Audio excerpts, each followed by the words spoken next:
Trump's panel to investigate the mythical voter fraud that he thinks was the only thing that stopped him from winning the popular vote in last year's election is off to a bit of a rough start after requesting a great deal of extremely personal and in some cases private voter information from states across the country. 44 states and the District of Columbia have refused to provide certain types of voter information to the Election Integrity Commission, which I don't think we should ever call it that again because that's ridiculous. It's a complete misnomer. I mean, this organization is being set up. We don't know exactly what sorts of voter suppression it will lead to, but considering that Kris Kobach is chairing it, and he is perhaps the foremost voter suppression expert going around the country and pushing both voter laws and also immigration laws. We know what the goal of this organization is.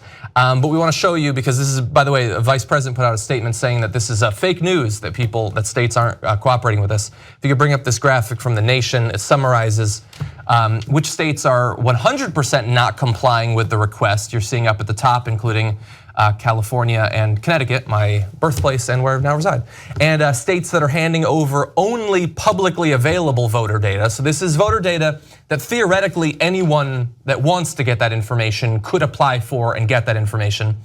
Some states haven't yet responded, although they have given indication that they will not be going along with it in the end. And so overall, while this sort of request for information, which we're going to get into, is scary, it looks like secretaries of state on both the Republican and the Democratic side are doing the right thing generally so far. Donald Trump doesn't like that, of course, saying numerous states are refusing to give information to the very distinguished voter fraud panel. What are they trying to hide? Okay. So he's frustrated. Well, there's a literal answer to that question. People's private information from your grubby little hands. Yes. And so we don't know what you're going to do with it when you put a guy in charge of the commission who is, as John pointed out, literally known as the #1 vote suppressor in the country. So Kris Kobach is very well known for not just in his home state, but in other states as well, pushing voter suppression laws. SB 1070 in Arizona, the big like papers please law, that's a Kris Kobach piece. Yeah. And so when he says, I'd like to have all the voter data and be able to connect it to their Social Security and all other things that I want, yes, people are wary. And Mike Pence, of course, now anytime anybody disagrees with them, they're fake news, right? Yeah. The states that refuse to comply at all with this include Tennessee and Mississippi, let alone South Dakota and others. The governor of Mississippi told them to jump into the Gulf of Mexico. Yeah, that's not fake, that's real, and they're not interested. And by the way, if you believe in states' rights, this is a disaster. Please stop saying you're in favor of states' rights, Republicans. You aren't. Whenever they pass laws on marijuana or euthanasia, or they don't cooperate with your Gestapo-like tactics on collecting everybody's private information. I'm sorry, I should say East German, if that makes you feel better, okay? So when they don't cooperate with you on this stuff, it's not fake, it's real, and there's a very, very good reason for it. Yeah, and as you pointed out, I mean, it's Republicans and Democrats. And look, if you're a conservative and you're watching this, what would you have thought if Barack Obama had requested this sort of information? Or what would you think if you heard that Erdogan in Turkey was asking for all this information from all the different regions of Turkey? Or if Duterte was asking for this information. I mean, you would be scared, and I think that you should be. But let's break down what this information is. We're talking about full names, addresses, dates of birth, political parties, the last 4 digits of their social security numbers, which you're not supposed to get that information. A list of the elections they voted in since 2006, any felony convictions, information on whether they were registered to vote in other states, their military status, and whether they had lived overseas. I mean, that's a ton of information that can be used to sort of micro-target people in the next election. You theoretically know not only which parties they've typically supported, but which elections they were involved in, which they sat out on. What could that's not a voter fraud thing, okay, to find out that information. It is a voter suppression thing to have and then use that information. That's what's going on here. Yeah, so to complete the other thought, this is, if you're in favor of states' rights, of course you're gonna be like the state of Mississippi and say, go jump in a lake or in the Gulf, because we're not gonna give you this state information so the federal government can collect it all in some place.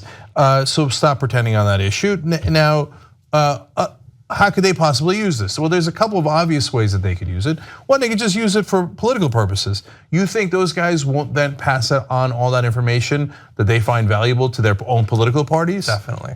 Come on, like Mike Pence and Kris Kobach have too much principles to do that? And Donald Trump administration would never? Come on, who in their right mind actually believes that? I wouldn't trust anyone with that, regardless if Republican or Democrat, they shouldn't have that information. Of course, would you give it to Hillary Clinton if you were a Republican? No way. I wouldn't give it to Hillary Clinton. No way. Neither would I. So that could be just to get out their own vote, to reach voters better. The second part of that is that it could be to block other voters. That's the voter suppression we're talking about. Oh, I have all these felony convictions. Now, the different states have different reasons or different standards for when felons can vote. So some say they can vote right away, some say they can never vote, and there's a great variety. But if you have all the felony convictions, what you could do is you could tell your Republican hatchet men throughout the different states, here's a list of the people we're not gonna allow to vote. And yeah, some of them are allowed to vote, but who cares? By the time they adjudicate that, the election will already be over. Yeah, that's true. And then let alone why they wanna know who's been overseas. What the hell does that have to do with voting that happened in 2016 if this panel is about whether there was voter fraud in 2016? God only knows. Yeah, so hell no. Look, I'm gonna, this part, now the third part's too conspiratorial. I will grant you that, and very speculative, okay? And you don't need it. So the other parts are why you absolutely should not go along with this, Republican or Democrat. But here's a guy that some of our intelligence agencies believe is working with the Russians. So we're gonna give over all of the most sensitive data we have on voters in a centralized place. And by the way, the first thing they found out when they began this process is one of the places that they were sending people was unsecured. They were sending the data to an unsecured place. So, oops, look at that, the Russians got everybody's data. It was unsecured because of this commission. Oh, golly gee. I don't know. You don't need to believe that to say no on this, but that is also convenient. Even without that, I mean, look, I think that there are theoretically some other things that are scarier. You know, what they're trying to do with healthcare, the tax plan, possibly some of the environmental moves are theoretically bigger, scarier issues, but they're also getting covered quite a lot. Whereas this, I feel like, is sort of just sliding by without a lot of people really paying attention to it. And theoretically, this is, like money in politics, an issue that affects all other issues. If they can make the next election a sure thing, they will do it. And if they're able to do it, this is theoretically how they would do it, gathering this sort of information and using it in ways that I can't even imagine right now.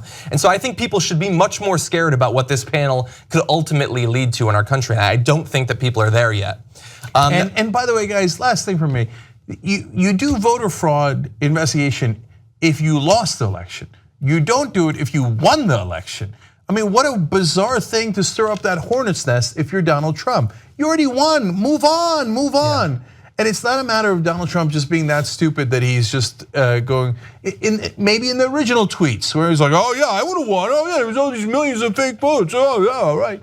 That's Donald Trump, I get it. But to put together a commission and to try to get all this information, that isn't just my ego was bruised. I'd like that information having nothing to do with the 2016 elections since I won and you can't redo that anyway. This sounds less like it's about Donald Trump's ego for once and more like it's about Steve Bannon's electoral strategy.